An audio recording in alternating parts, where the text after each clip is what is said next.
And today I'm sitting actually in front of my beautiful elderberry plant that is going to flower. Look at this. There's flowers and blooms everywhere.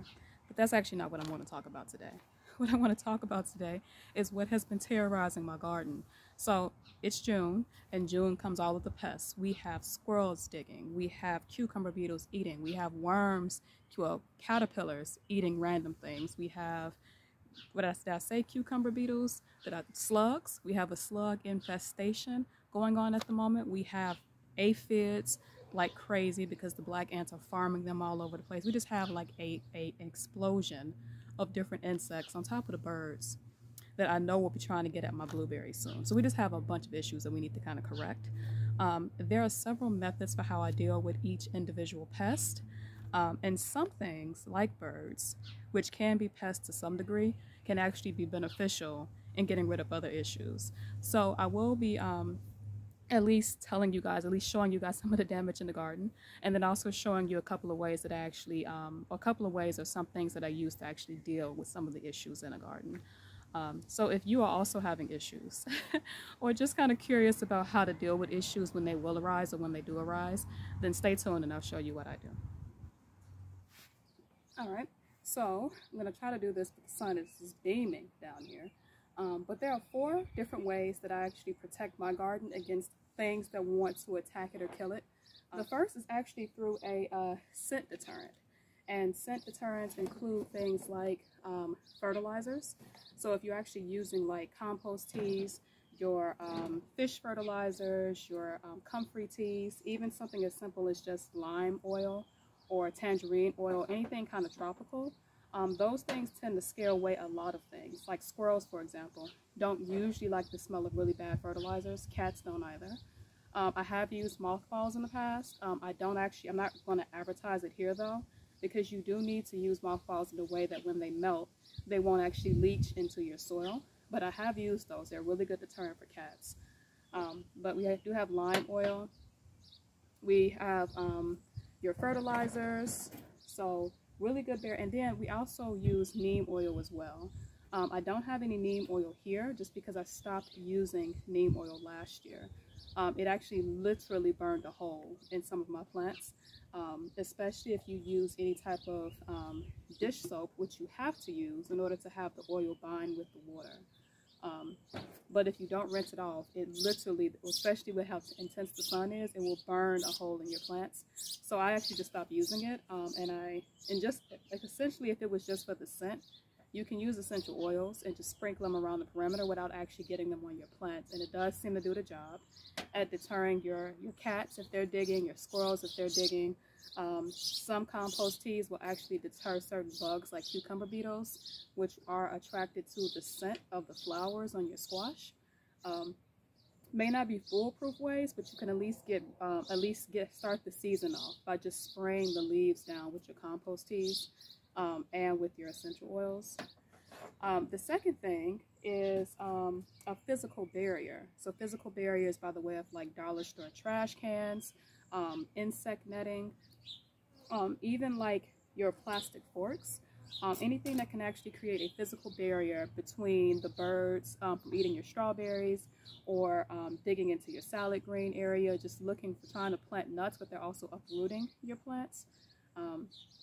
Cages, dollar store trash cans, insect netting, they will actually keep a lot of the larger insects and the larger birds away from your garden space. They also keep the bugs out as well. So within my raised garden beds, I don't actually have any insect pressures right now. So I don't have any caterpillar moths.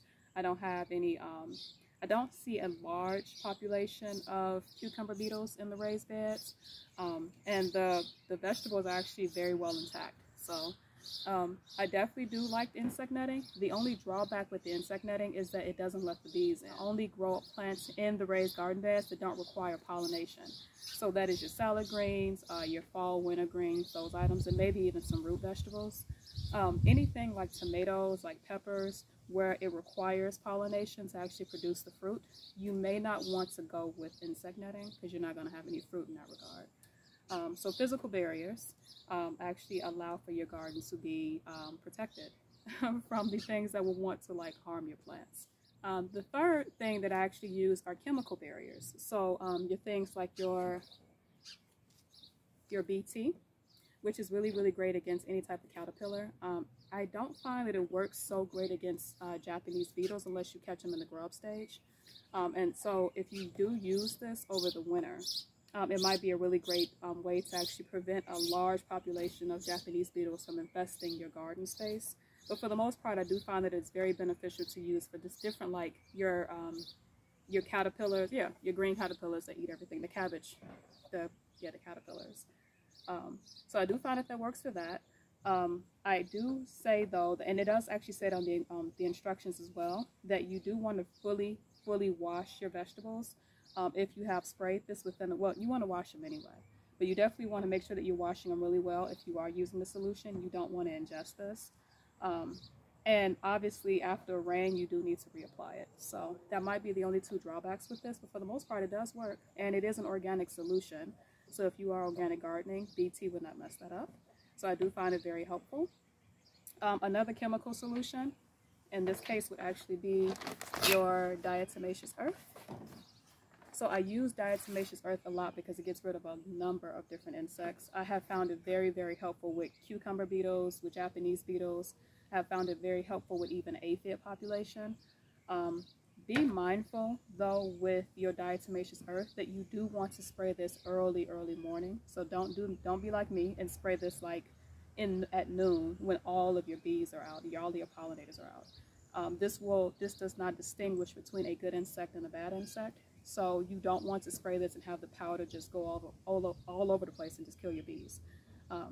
I only put this at ground level, or I try my best to just keep it within the leaves of the plants that are being affected. You do not want to spray this near any flowers because you will kill your bees and your pollinators. And as mentioned, spray it very early in the morning. Also be mindful that you may want to wear something over your face when you're refilling your items to spray the diatomaceous earth with. It is made with crushed up seashells, and like that's not really good for breathing, for respiratory issues. So or will cause respiratory issues. So you definitely want to wear a mask if you are just refilling up your containers for your diatomaceous earth.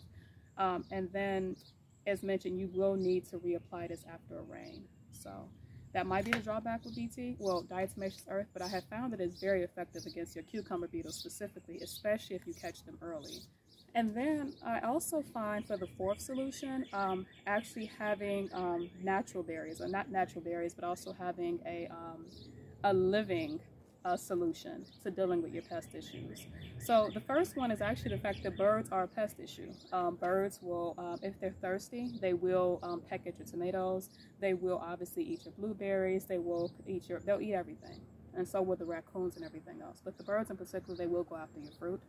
I have birds in the backyard that actually do dig up large holes as well, looking for earthworms. But they also dig up small plants as well. So earlier in the season, it's not a really good idea to actually have your garden uncovered when you have a large bird population. But they are really, really beneficial at getting off a lot of the caterpillars and insects out of the garden space. So while I do use a lot of these methods, birds are actually beneficial to have in your garden space. The way in which you will attract the birds that you need is by giving them a food source. So I have a garden, we have plenty of bugs here, but I also have a mulberry tree right in the back of the garden space, and different varieties of birds eat the mulberries.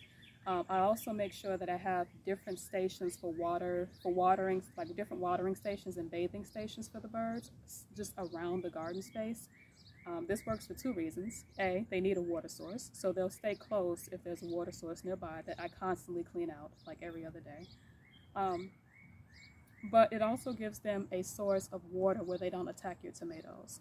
So I've noticed that if you do give them water to drink, they don't need to seek out water-enriched fruits to quench their thirst. They have that. So I give them plenty of water stations. They have a natural food source in the mulberries.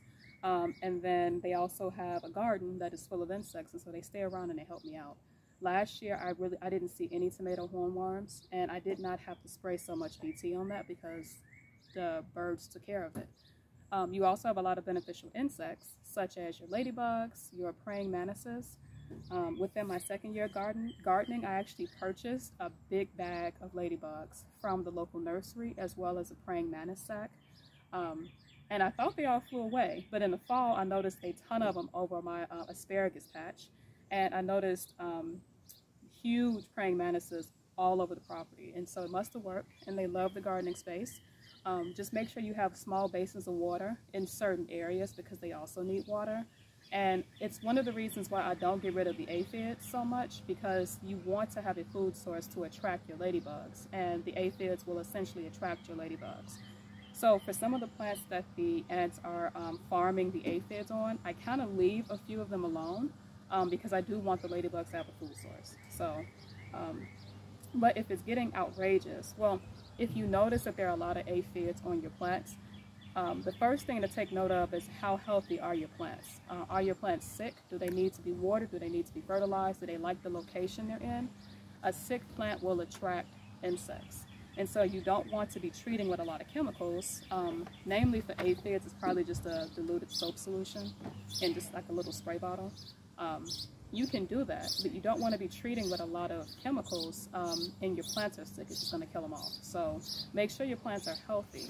But if your plants are healthy and you're still seeing a large population of aphids on certain plants, I would leave 1 or 2 alone just to attract the ladybugs. All right, within the video, I also forgot to mention beneficial nematodes, which you can buy off Amazon or another website. They come frozen.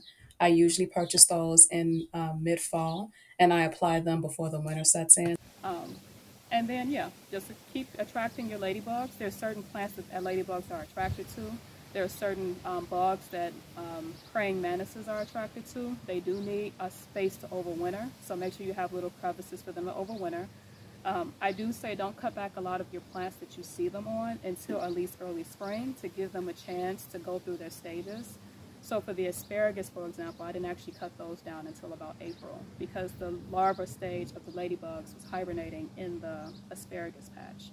So ladybugs, your praying mantises, there's certain beetles that you want to have in your yard that actually eat other things. So certain beetles and birds are really great defensive living solutions in your garden that you don't want to kill off. You want to have them there, which is why it's great to use a lot of these products, but I don't go overboard because you do want to have some life in your garden because essentially there is a balance at some point. All right, so thank you so much for watching. I hope that this video was helpful in some way. I do hope you guys are not having any of the issues I have in this garden. But if you are, at least for a few of them, you hear my helpers in the background. There's a mom and a dad that are annoyed that I'm sitting in this spot because they have a nest somewhere around here. And so they're gonna be squawking at each other a lot. But anyway, I hope that this helps. I hope you don't have any of these issues. But if you do, I hope that something in the video actually helped you out. Yeah. Also, before I forget, if you guys are interested in like learning how to identify beneficial bugs from non-beneficial bugs, for bugs that will actually hurt your garden, there is a really good book I have within my collection that I actually purchased 2 years ago, and it's been very beneficial to teach you how not to kill the bugs you should actually keep in your garden, like ladybug nymphs, which look horrible. They look like they'll destroy your garden, but they're actually very beneficial to have. So there's a book I have, and I'm going to link it here. It's a really good book. I actually purchased it on Amazon. It wasn't that expensive, but it is a really good read. And I actually peruse through it from time to time, just memorizing the photos. So I know what to kill and what not to kill, I guess is the best way to say it. And if I recognize a bug that if I see a bug I don't necessarily recognize, I will actually go to that book and see if I can find the bug. So it's a good book. I would recommend it. This book is a really great book. I am affiliated with this book. There is an associated Amazon link within the description. So if you would click on that, it doesn't increase the price of the book at all, but it does give me a small kickback if you guys do purchase the book.